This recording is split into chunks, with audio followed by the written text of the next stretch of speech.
Hello? Hey, did you hear about that new horror movie that's coming out? Oh, what new horror movie? There's a lot. Yeah, the Winnie the Pooh one. Oh?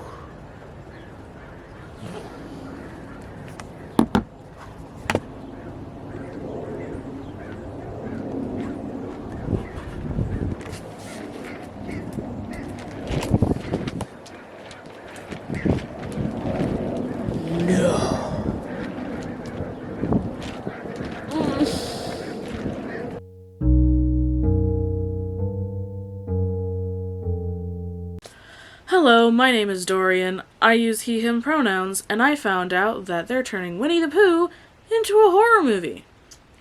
I'm here to explain why that's a really bad fucking idea. For many reasons. Part 1.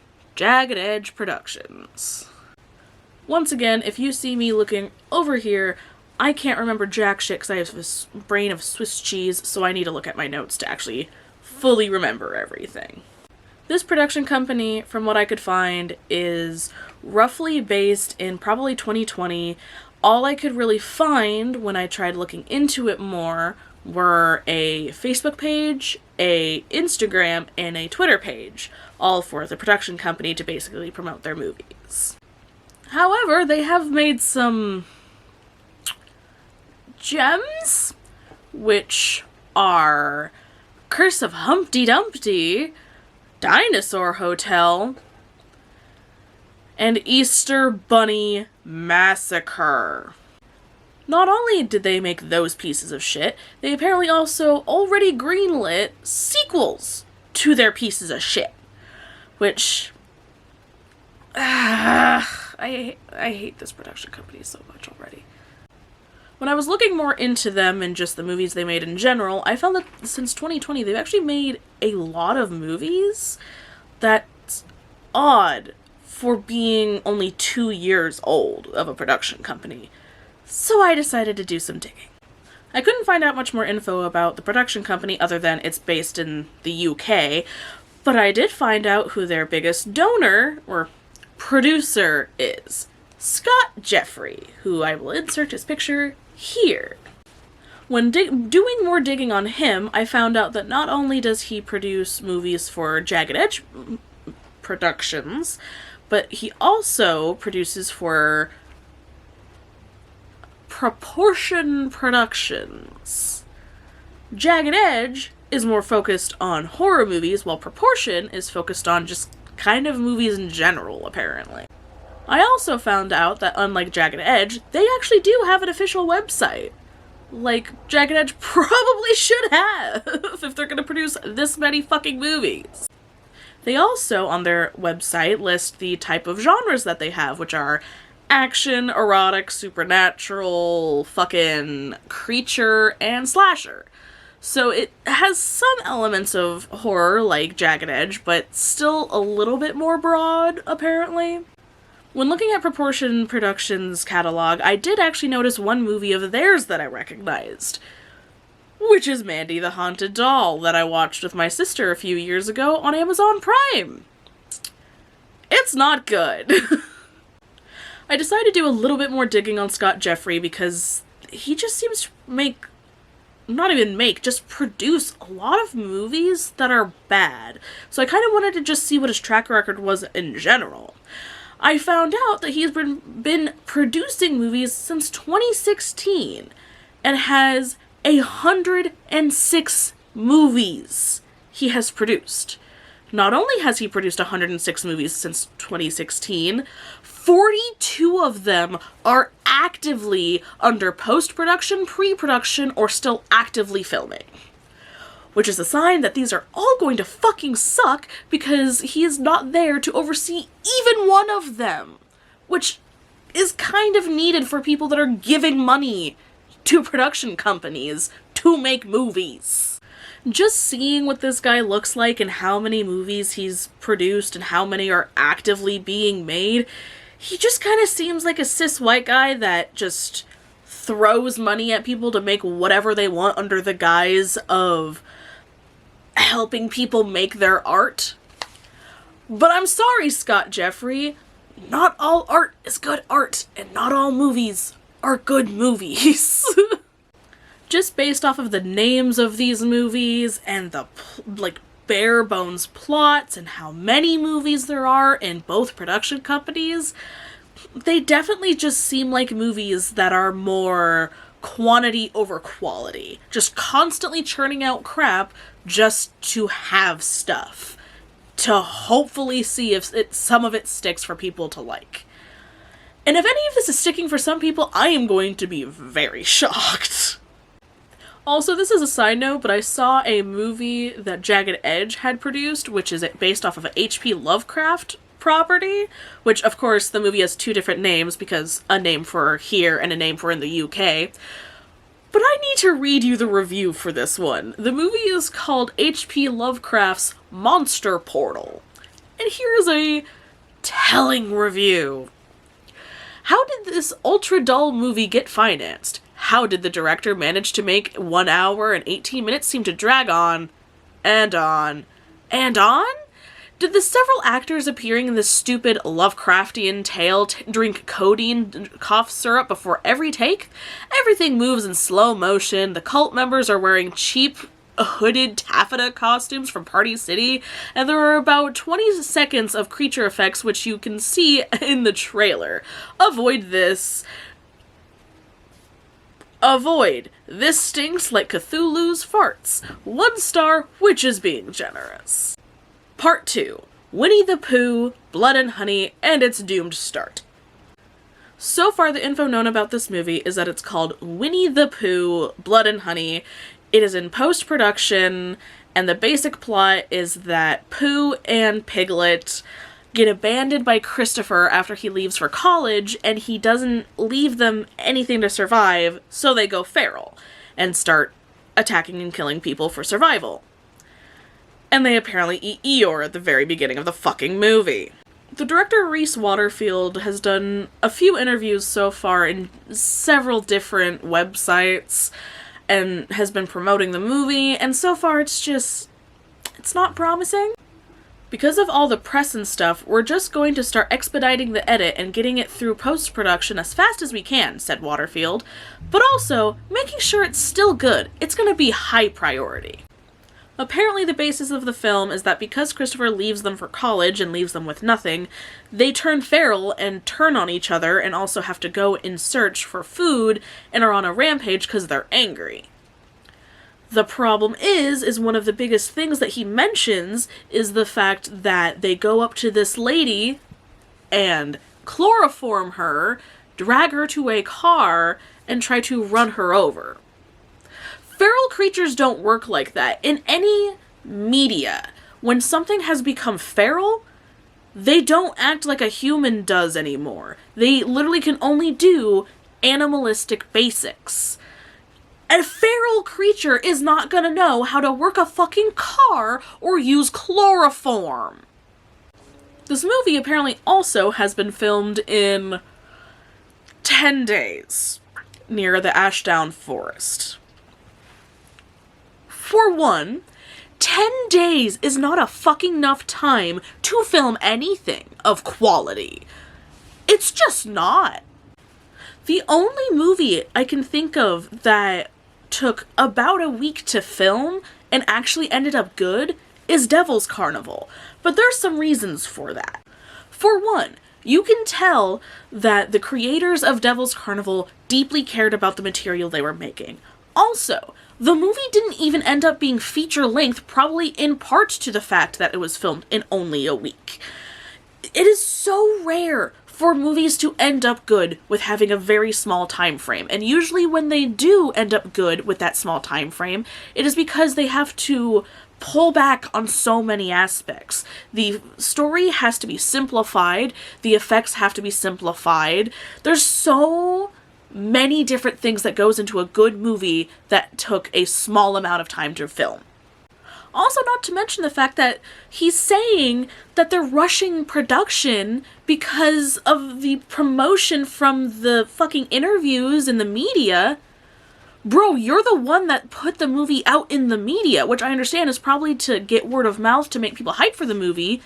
But you can't blame rushing the editing process on it getting popular when you're the one that caused that. Also, Ashdown Forest is actually what the original book's 100 Acre Wood was based off of. So that's the tiniest bit of credit I can give it, is that while they probably couldn't get the rights or whatever to be able to film in the Ashdown Forest, at least they tried to get as close as possible. But again, with a movie with 10 days of filming and is gonna get a fucking rushed editing process, it's not gonna be good. Also, Reese Waterfield talks about how they had to be careful with balancing the genres that they were creating, of comedy and horror. Which is such a big red flag! If you're going to adapt a piece of child's media, you already are having to be careful because of the media that you're choosing.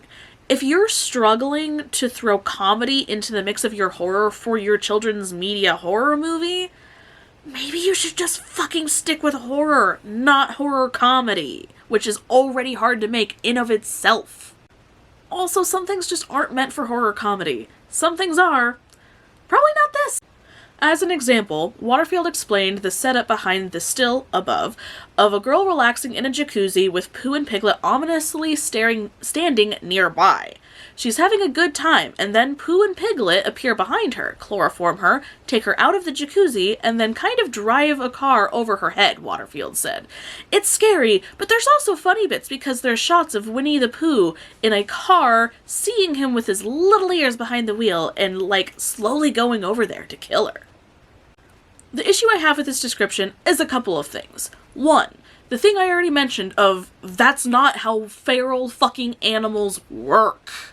Two, if your description can be explained by an outsider of it sounding like a parody scene in a fucking Family Guy sketch, you're doing something wrong. Nothing should be made to be similar to a Family Guy parody sketch. Sure, that's not what he's trying to say, but that's how it's sounding. And that's not a good thing. It literally looks, based off of these pictures, and sounds like it's just going to be a live-action Family Guy skit. And that's bad. It's so bad. In more of the interview, he talks about how they had to be very careful of adapting the story as to not get in trouble with Disney, because Disney still owns the rights to their specific interpretations of the characters.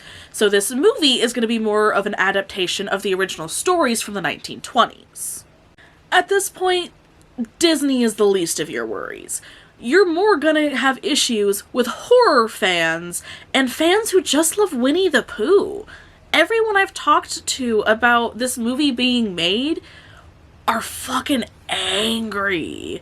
Either angry because this movie is obviously going to be a piece of shit, or angry because this is such a beloved piece of media that just doesn't work adapted into a horror piece of media.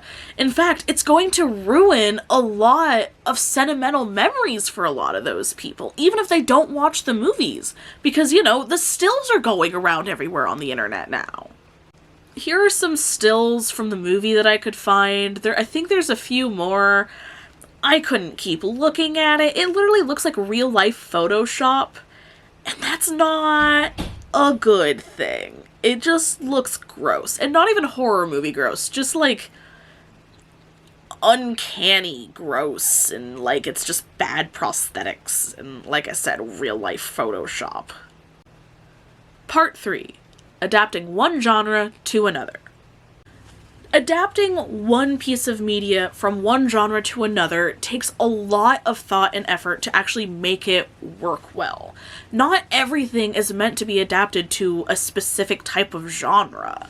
A really good example of taking a piece of genuine children's media and turning it into a horror movie is the Banana Splits. The Banana Splits Adventure Hour was a show produced by Hanna-Barbera in the 60s. The rights to the media had changed hands many times over the years until someone probably got the rights to it around 2010s and got the rights and decided to adapt it into a meta horror movie. This works because the Banana Splits have really been around for years. It became kind of a forgotten piece of media that not many people know about, and most people who I've talked to about the piece of media, the original piece of media, are in their 40s or over. So of course they're not really gonna think about a horror movie version of it. This was a prime target of taking something not very well known anymore and adapting it into something that could work because of the types of things already established in the original media. However, not every piece of media needs to be something obscure to actually work in this type of format. Two things that worked very well for a spooky-geared movie were Witches and Willy Wonka, because the books were already unsettling enough while still being geared towards kids that putting it into a slightly spookier setting in a movie actually works. Hell, this can go for any kind of genre. Batman comics are a great example of taking a base idea and adapting it into different genres. Batman has had variations where he was in turn-of-a-century universe, hunting Jack the Ripper, a version where he fought King Arthur, Batmouse, Batman in World War II, Reverend Bruce Wayne in a puritanical Gotham town, Batman as a pirate, and I'm pretty sure there is a version where he's a samurai, and Wayne Family Adventures where it's just slice of life. As long as the media that you are taking to adapt into another genre has the base elements that work for that genre, or has vague enough elements that you can twist however you need it for, it can work. But if you don't have any of that, it's not going to work. Part 4. Kids media already in a horror setting. The frustrating thing to me about the existence of this movie being made is the fact that there's nothing in the bare bones that works in a horror setting. Especially when there's already kids media that is made for kids that like spooky stuff. And instead of taking something that's already horror-based made for kids and making a cool live action with it, we're fucking taking Winnie the Pooh. In fact, there are plenty examples of kids media that are made for kids like me who love horror movies that's already made for kids. Good examples are Invader Zim, Courage, Billy and Mandy, and Flapjack. These pieces of kids media were made for kids while still being able to have spooky elements in them and kind of freak some kids out sometimes in a good way. Unless you're a kid that gets spooked really easily and you can't watch that kind of stuff, which in that case you need to tell your fucking parent and, have them parent you so you're not accidentally watching it or watching it on purpose knowing it freaks you out. A slightly more modern example of a good piece of kids media that is actually geared towards kids who like spooky stuff is Gravity Falls. The longer you watch it, the more unsettling it gets, while still being engaging enough for kids to still love it and not get too scared of what's happening. A bad example of taking kids media and turning it into something creepy are stuff like the creepypastas about Ed, Ed, and Eddie and other shows like that.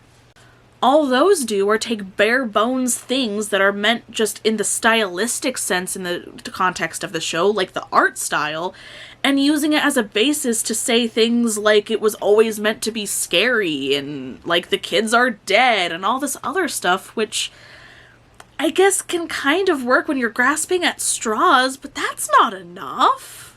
Just because you can make something with the barest of minimum into a horror movie or a horror type of thing doesn't mean you should.